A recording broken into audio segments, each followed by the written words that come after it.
In this video, we talk about carpet flooring. What's the most durable, what are the best types, and how do you maintain it? That's starting right now. Welcome to Home Buyers School, brought to you by Brookfield Residential. Hi everyone, I'm Carl Ye. Welcome to another Home Buyer School video, a channel where you get the latest strategies, tactics, and tips from home buying experts. And remember, if this is your first time on this channel and you want to get the latest strategies from the experts, hit the subscription button below, hit the little notification bell so you don't miss anything. So today I'm joined by Deborah Armstrong, Senior Interior Designer with Brookfield Residential. And today we're going to talk about types of carpets. And so I guess the first one is, what is the most durable type of carpet?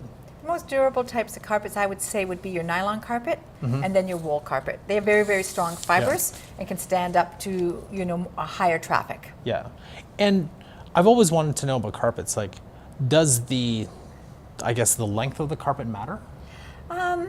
No, not really. It's how many fibers, per square inch. Yeah. That's what's the most important. You can have a really long fiber and very little material per square inch, and it's going to just lay over, flop. It's going to show its wear and tear. It's not going to feel good underfoot.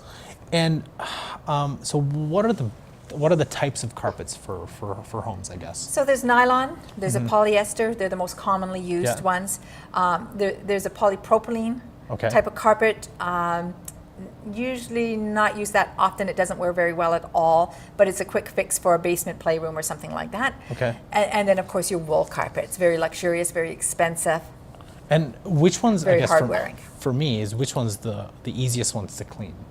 Your polyester carpet itself is more stain resistant than a nylon carpet. Yeah. However, the carpet manufacturers today have got great stain guards that are warranted very, very well. So, between a nylon and a polyester, I'd say they're your two best carpets. Nylon is going to be twice the price of a polyester carpet. Okay. Just because of its wear and tear ability, it's just stronger. And so my dog has had many accidents on our carpets. So if you have pets, what carpet would you recommend? I would probably go with a nylon carpet that's got a really good warranty and a good stain protection on it. To make sure that you don't void that warranty, you're going to want to make sure that you clean and have professionally clean. Don't use those ones you rent at the from Safeway. No, they are not good for your carpets, and they do not clean. In fact, they probably put more dirt down. Really? And your carpet will get dirtier quicker because it can't extract that soap, and the soap then it acts as an agent to actually attract more dust because it's sticky. Really? Yeah. So don't use those. Worst thing you can do. Worst thing you can do is let's talk about that more, because I know I do that every 6 months, and I think I'm doing a great job because is your carpet seem to get dirty quicker? Yeah, it actually kind of does. Yeah, so you want it professionally clean because they can extract all that cleaning agent, the soaps. Oh, so when you're using the ones from the stores, you just go over, but all the soaps there and just attracts. Well, you do rinse it. It does have the rinse cycle, but it's not strong enough to get all of that residue out of there. Yeah. So let's say, for example, because we've had to do this, we've had to clean up our pet's mess. Yes. We cleaned it up, and then we usually, go to the grocery store and get the carpet cleaner, right? Right. What would be a better solution to doing that? Well, when you have an accident, whether it be your pet or a glass of wine or coffee, whatever it is, you want to first blot up right away. Don't let it dry. That mess. Yeah. Just blot it, get it out of there, and then put hot water, no soap.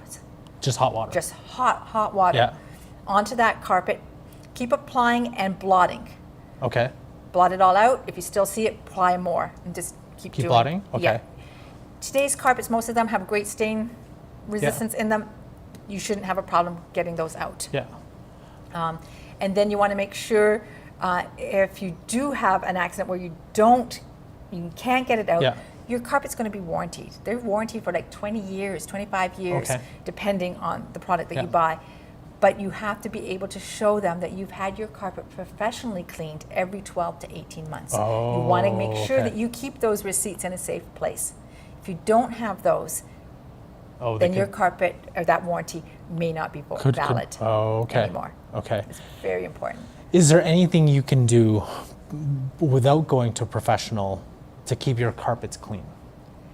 Vacuum. You want to vacuum those Yeah. carpets weekly. Yeah. And remove any stains, small stains, right away. Okay. Don't let them dry. And that's another thing. So what if you spill either ketchup or red wine, like very staining agents? Is it what you said in terms of just putting hot water? Does that usually lift? Yes, because a lot of the carpets have a stain, a protection on the carpet that's going to, so it's not going to absorb like some of the old carpets did. Oh, okay. Okay, so if you get at it right away, Yeah. you probably won't have a problem. Okay. Another key for that is, especially if you do have pets, there are underlays nowadays that have a barrier to protect the moisture going all the way through to your subfloor. Okay. Yeah, And and that's very important. And remember, if you want to know more about best carpet underlay, watch our video above. So let's say you have a stain in one section of the carpet and unfortunately you can't remove it. Is that something that you need to remove the entire carpet, or can you actually spot remove carpet? You can, you Yeah. actually can, if you've got that exact same carpet. If your carpet's not so old and you're putting in this brand new Yeah. piece of carpet that it looks so look different, kinda it will weird, look like a yeah, patch. yeah. But it's always advisable to have a little bit of carpet for those areas Yeah. that you can do that. So when you buy have it. brand new carpet, you probably want some extra. Yeah, and they usually leave a little bit behind for you if there is Okay. some for those areas. And yes, as long as the carpet's not too old, otherwise you are definitely going to see that patch. It will look like Perfect. Do you have anything else to add in terms of carpets? just vacuum, keep them clean, keep your warranties. Awesome. Question for you is, what type of carpet do you have, and have you had any accidents on those carpets, and how did you deal with them? Let us know in the comment section below. Thank you very much for joining us, and we'll catch you next time. That's another edition of Homebuyer School. Tune in next time for more expert tips and tricks. And visit homebuyersschool.ca to bring you one step closer to finding your dream home. As with everything, it would be great if you like and share our videos. Also, please let us know if you have any home buying questions you want us to answer.